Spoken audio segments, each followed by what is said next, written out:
Lokrashtra news network, जनसामान्यांचा बुलंद आवाज।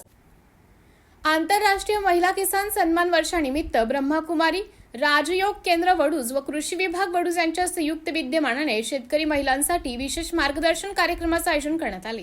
या कार्यक्रमामध्ये शेतकरी महिलांना आध्यात्मिक ज्ञानाच्या माध्यमातून आंतरिक शांतता प्राप्त करून समृद्ध शेती कशी घडवता येईल, तसेच सात्विक विचार, सकारात्मक दृष्टिकोन आणि आत्मिक शांततेच्या माध्यमातून जीवनात आनंद, समाधान व धैर्य कसे निर्माण करता येईल याबाबत मार्गदर्शन करण्यात आले।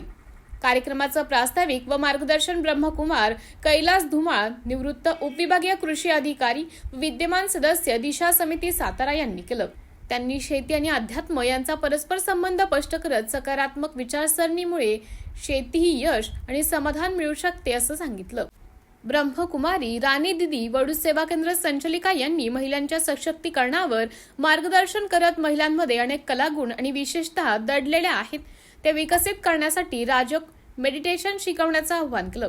यावेळी विक्रम वाघमोडे तालुका कृषी अधिकारी यांनी विषमुक्त व सेंद्रिय शेती करण्याची प्रेरणा दिली।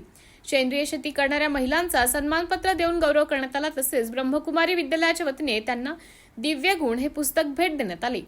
कार्यक्रमास अक्षय सावंत, मंडळ कृषी अधिकारी पुसेगाव, अश्विनी वणवे, मंडळ कृषी अधिकारी वडूज, श्री गणेश गोडसे अध्यक्ष, महिमानगड फाउंडेशन दहिवडी यांच्यासह कृषी विभागाचे सर्व सहाय्यक कर्मचारी, शेतकरी तसेच ओम शांती परिवारातील सदस्य मोठ्या संख्येने उपस्थित होते। ब्रह्मकुमारीच्या डिपार्टमेंटचा वापर तुम्ही अध्यात्म तुमचं बीपी कमी होणार, हार्टचे बिमारी ठीक होणार, हे खूप मोठं सायन्स आहे, लक्षात ठेवा। कारण डॉक्टर काय सांगतात, कधी कधी 70% आजार मानसिक आजार आहे। मानसिक आजार म्हणजे काय, तर मनाच्या कमजोरीमुळे होणारे आजार। मात्र मनाला सशक्त बनवण्यासाठी कुठल्या मेडिकलमध्ये कोणती टॅबलेट मिळते आहे, कोणती टॅबलेट अशी ध्यानच एकमात्र साधन आहे, लक्षात ठेवा। कोरोना काळामध्ये सुद्धा काय सांगितले, परमेश्वर सगळ्यांना आठवला, त्यानंतर तो विसरला। जसं आता ही परिस्थिती बदलत आहे। आज काय परिस्थिती चालू आहे तुम्ही बारकाईने विचार करा। अहो किती सुखरूप, अगदी 70पेक्षा श्रेष्ठ सुखात बसलोय आपण। अवस्था मोबाईलवरती बघा, ते येणार काय काय चाललंय, आणि जी आणखी पद्धत तयार झाली ती शोकेस मध्ये ठेवायला तयार होत नाही। रागाच्या पाठात कधी बटन लावला, कधी काय पण होऊ शकतं, पण याच आणखी वस्त्रांचा वापर जर स्पिरिच्युअल माध्यमातून घेत असतात तर आज खूप मोठ्या ऊर्जेची निर्मिती होत असते आणि अनेक समस्यांचं समाधान होत असतं।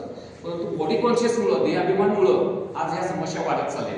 पुन्हा एकदा आपण आत्माभिमानी बनूया, मनाची ताकद वाढवूया आणि विज्ञानाचा वापर कर्मक्षेत्रात कसा होईल एवढंच नाही, जगातल्या सर्व समस्या एक शेतकरी सोडवू शकतो। आम्ही कच्छ मध्ये गेलो होतो आणि तिथं पौनी फाउंडेशनचे काही बरेच कार्यकर्ते आले होते। अहो बाबू आमच्यावरती सीएसआरचा फंड वापरत होते, म्हणलं सगळा फॉर्म्युला तुमचा केलाय, म्हणलं आमचा एक शेतकरीला पास करून दाखवतो।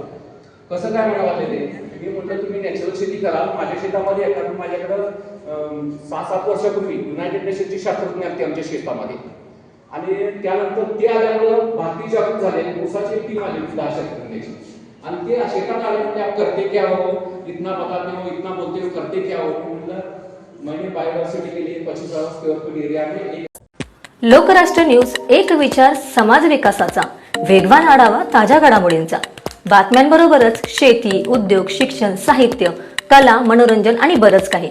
जनतेच्या सर्वांगीण विकासासाठी सदैव तत्पर असणारं, तुमचं आमचं आपलंसं वाटणारं लोकराष्ट्र न्यूज एजन्सीचं परिपूर्ण news channel Lokrashtra news network like करा, सबस्क्राईब करा आणि हो, शेअर करायला विसरू नका।